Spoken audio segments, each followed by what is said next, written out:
ಸ್ನೇಹಿತರೆ, SSLC ಆದವರಿಗೆ India post circle ಅಲ್ಲಿ ಕೆಲವೊಂದು GDS ಹುದ್ದೆಗಳಿಗೆ ಅರ್ಜಿಗಳನ್ನು ಆಹ್ವಾನ ಮಾಡಿದ್ದಾರೆ. ಸೊ ಅರ್ಜಿಗಳಿಗೆ ಎಷ್ಟು ಪೋಸ್ಟ್ ಕಳೆದಿದ್ದಾರೆ, ಅದೇ ರೀತಿ ಯಾವ ತರ ಅಪ್ಲೈ ಮಾಡೋದು ಏನು ಅನ್ನೋದು ಕಂಪ್ಲೀಟ್ ಡೀಟೇಲ್ ಆಗಿ ನಾನು ನಿಮಗೆ ಹೇಳ್ತಾ ಇದ್ದೀನಿ. ಸೊ ಟೋಟಲ್ ಆಗಿ ಆಲ್ ಓವರ್ ಇಂಡಿಯಾ 44,000 ವರೆಗೂ ಏನಪ್ಪಾ ಅಂತಂದ್ರೆ ಒಂದು ವೇಕೆನ್ಸಿಗಳನ್ನ ಕರೆದಿದ್ದಾರೆ. ಸೊ ಇಲ್ಲಿ ನೋಡಬಹುದು, ಇದು ನನ್ನ ವೆಬ್ಸೈಟ್ freejobinfo.co.in ಅಂತ. ಸೊ ಇದರಲ್ಲಿ ನಿಮಗೆ ಒಂದು ಪೋಸ್ಟ್ ಹಾಕಿದ್ದೀನಿ ನಾನು, Indian post circle GDS requirement 2024.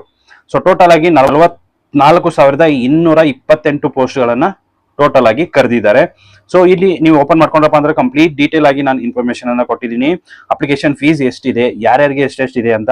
So ಇಲ್ಲಿ ನೋಡಬಹುದು, ಅದರ್ ಕ್ಯಾಂಡಿಡೇಟ್ಸ್ಗೆ 100 ರೂಪಾಯಿ ಫೀಸ್ ಇರುತ್ತೆ. SC ST ಫಿಮೇಲ್ ಕ್ಯಾಂಡಿಡೇಟ್ಸ್ಗೆ ಯಾವುದೇ ತರಹದ ಪೇಮೆಂಟ್ ಇರಲ್ಲ, ನೀವು ಆನ್ಲೈನ್ ಅಲ್ಲಿ ಪೇಮೆಂಟ್ ಮಾಡಬಹುದು.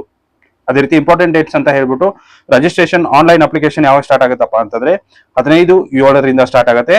ಅದೇ ರೀತಿ ಲಾಸ್ಟ್ ಡೇಟ್ ಯಾವಾಗಪ್ಪ ಅಂತಂದ್ರೆ 5/8/2024. ಅದೇ ರೀತಿ ಕರೆಕ್ಷನ್ ವಿಂಡೋ ಯಾವಾಗಪ್ಪ ಓಪನ್ ಆಗುತ್ತೆ ಅಂದ್ರೆ 6/8/24 8/8/24 ವರೆಗೂ ಆಗುತ್ತೆ. ಅದೇ ರೀತಿ ಏಜ್ ಲಿಮಿಟ್ ಯಾವ ತರ ಇರುತ್ತಪ್ಪ ಅಂತಂದ್ರೆ ಮಿನಿಮಮ್ 18 ವರ್ಷ ಕಂಪಲ್ಸರಿ ಆಗಿರಬೇಕು, ಮ್ಯಾಕ್ಸಿಮಮ್ 40 ವರ್ಷ. ಅದೇ ರೀತಿ ಏಜ್ ರಿಲ್ಯಾಕ್ಸೇಷನ್ಸ್ ಕೂಡ ಇದೆ.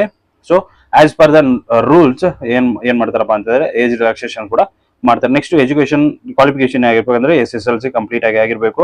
ಅದೇ ರೀತಿ ವೇಕೆನ್ಸೀಸ್ ಗಳನ್ನ ನಾವು ನೋಡೋದಾದ್ರೆ ಆಂಧ್ರ ಪ್ರದೇಶದಲ್ಲಿ 1355 ಇದೆ, ಅಸ್ಸಾಂ ಅಲ್ಲಿ 896 ಇದೆ. ಸೊ ಇದೆಲ್ಲ ನಮ್ಗೆ ಅವಶ್ಯಕತೆ ಇಲ್ಲ. ನಮ್ಮ ಕರ್ನಾಟಕದಲ್ಲಿ ಎಷ್ಟಿದೆಪ್ಪ ಅಂತಂದ್ರೆ 1940. ಟೋಟಲ್ 1940 ಪೋಸ್ಟ್ಗಳಿದೆ.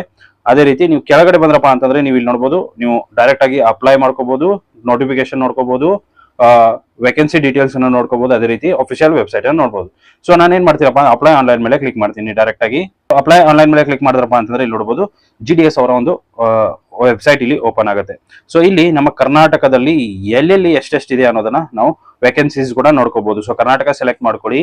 ಸೊ ನಿಮ್ಮ ಡಿಸ್ಟ್ರಿಕ್ಟ್ ಅನ್ನ ಸೆಲೆಕ್ಟ್ ಮಾಡ್ಕೊಳ್ಳಿ. So near by post office ಇರುತ್ತಲ್ಲ, ಸೊ ಅದನ್ನ ನೀವು ಅಲ್ಲಿ ಸೆಲೆಕ್ಟ್ ಮಾಡ್ಕೋಬಹುದು. ಯಾವ್ದಾದ್ರು ನಿಯರ್ ಬೈ ಇತ್ತಂತಂದ್ರೆ ಸೊ ಒಂದು ಸೆಲೆಕ್ಟ್ ಮಾಡ್ಬೇಕಂದ್ರೆ ನಾನು ತೋರಿಸ್ತೀನಿ ಯಾವ್ದಾವ್ದು ಎಷ್ಟೆಷ್ಟು ವೇಕೆನ್ಸೀಸ್ ಇದೆ ಅನ್ನೋದು ಕೂಡ ಅಲ್ಲಿ ಗೊತ್ತಾಗುತ್ತೆ. ಸೊ ಜಾಸ್ತಿ ವೇಕೆನ್ಸೀಸ್ ಏನಿರಲ್ಲ, ಒಂದೊಂದು ಪೋಸ್ಟ್ ಆಫೀಸ್ಗೆ ಒಂದೊಂದು 2 ಸೊ ಈ ತರ ಒಂದು ವೇಕೆನ್ಸೀಸ್ ಅಲ್ಲಿ ನಮಗೆ ನೋಡೋದಕ್ಕೆ ಸಿಗುತ್ತೆ. ಸೊ ಇದು ಓಪನ್ ಆಯ್ತು ಅಂತ ನಾನು ನಿಮಗೆ ತೋರಿಸ್ತೀನಿ. ಇಲ್ಲಿ ನೋಡಬಹುದು ಓಪನ್ ಆಗಿದೆ. ಇದರಲ್ಲಿ ನೀವು ಯಾವ್ದು ಬೇಕಾದ್ರೂ ಒಂದು ಸೆಲೆಕ್ಟ್ ಮಾಡ್ಕೋಬಹುದು. ಇಲ್ಲಿ ನಾನು ಕೆಳಗಡೆ ಸೆಲೆಕ್ಟ್ ಮಾಡ್ಕೋತೀನಿ. ಸೊ ನಾನು ಫಸ್ಟ್ ಏನ್ ಮಾಡ್ತಾ ಇರ್ತೀನಿ, ಬೆಂಗಳೂರು ಸೌತ್ ಅಂತ ಸೆಲೆಕ್ಟ್ ಮಾಡ್ಕೊಂಡು ವ್ಯೂ ಪೋಸ್ಟ್ ಮೇಲೆ ಕ್ಲಿಕ್ ಮಾಡ್ತೀನಿ.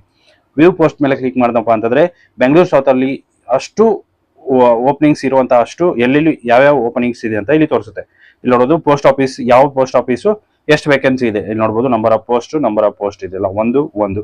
ಸೊ ಇಲ್ಲೆಲ್ಲ ನೋಡ್ಕೋಬಹುದು ನಾವು ಈ ರೀತಿಯಾಗಿ. ಸೊ ಕಂಪ್ಲೀಟ್ ಡೀಟೇಲ್ ಆಗಿ ನೋಡ್ಕೊಂಡು ನೀವೇನಪ್ಪ ಅಂತಂದ್ರೆ ಅಪ್ಲಿಕೇಶನ್ ಅನ್ನ ಸಬ್ಮಿಟ್ ಮಾಡಬಹುದು. ಸೊ ಇಲ್ಲಿ ಬದಲಿಗೆ ಏನಪ್ಪಾ ಅಂತಂದ್ರೆ ರಿಜಿಸ್ಟರ್ ಮೇಲೆ ಕ್ಲಿಕ್ ಮಾಡ್ಕೊಂಡು ರಿಜಿಸ್ಟ್ರೇಷನ್ ನೀವು ಮಾಡ್ಕೋಬೇಕಾಗತ್ತೆ. ರಿಜಿಸ್ಟ್ರೇಷನ್ ಮಾಡ್ಕೊಂಡಾದ ಮೇಲೆ ನೀವು ನೆಕ್ಸ್ಟ್ ಪ್ರೋಸೆಸ್ ಅನ್ನ ನೀವು ಫಾಲೋ ಮಾಡಬಹುದು. ಅಪ್ಲಿಕೇಶನ್ ಕಂಪ್ಲೀಟ್ ಆಗಿ ಸಬ್ಮಿಟ್ ಮಾಡಿ ಪೇಮೆಂಟ್ ಮಾಡಿದ್ರಪ್ಪ ಅಂದ್ರೆ ನಿಮ್ಮ ಅಪ್ಲಿಕೇಶನ್ ಸಬ್ಮಿಟ್ ಆದಾಗೆ. ಸೊ ವೇಕೆನ್ಸೀಸ್ ಎಷ್ಟಿದೆ ಏನು ಅನ್ನೋದನ್ನ ನಾನು ಸಿಂಪಲ್ ಇನ್ಫಾರ್ಮೇಶನ್ ಅನ್ನ ಕೊಟ್ಟಿದ್ದೀನಿ. ಇಷ್ಟು ಇವತ್ತಿನ ವಿಡಿಯೋ ಇಷ್ಟ ಆಗಿದೆ ಅನ್ಕೊಂಡಿದ್ದೀನಿ. ಇಷ್ಟ ಆಗಿದ್ರೆ ಲೈಕ್ ಮಾಡೋದನ್ನ ಮರಿಬೇಡಿ. Thank you.